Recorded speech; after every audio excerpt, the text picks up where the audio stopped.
dumi ng ating kamay. Change oil muna tayo guys. Huwag muna tayo kirik-kirik sa isa. Huwag muna tayo exercise. Change oil muna tayo. For today's video guys, naiwan na namang nag-iisa yung aking manggagawa, kaya to the rescue ang Ferzan. May nagpapalit ng langis kaya tirahin na natin. Actually guys, marami yan sila dyang nakapila pero hindi ko kayang gawin yon. At meron ngang lumapit na magpapapalit ng langis kaya ayon, ginawa ko na. Meron na kami isang manggagawang nakuha guys. Kaya lang, meron siyang isang trabaho kaya minsan maaga siyang nag-a-out.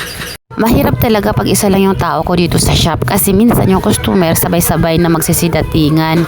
Kaya ang ginawa ko, inaral ko na lang tong pag-change oil para kahit papaano mabawasan yung kanyang trabaho. May mga bagay na akala natin hindi natin kayang gawin pero pag willing tayong matutunan yung isang bagay na yun, nagiging madali na lang siya, promise. Ako, takapakan na natin yung mga... Huwag ka dyan na, Ross. Marunong pala ako magpalit niyang sprocket mo kanina ko ginawa yan. Wala eh.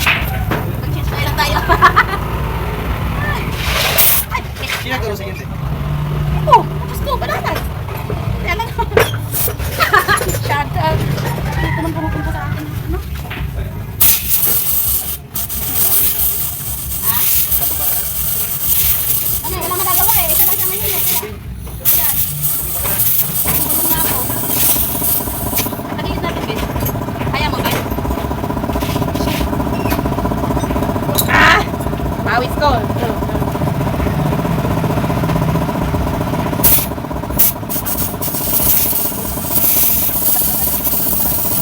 Nasa proseso pa rin tayo sa buhay na patuloy pa rin tayong nag-aaral sa mga bagay-bagay, kaya kung may mga oportunidad na pwede tayong matuto, wag nating sayangin. So ayun guys, hanggang dito na lang yung ating video. Thank you for watching. Keep tuned in. God bless everyone. Nakatapos lang natin mag-change oil. Nagwawala na yung mga pawis natin sa mukha.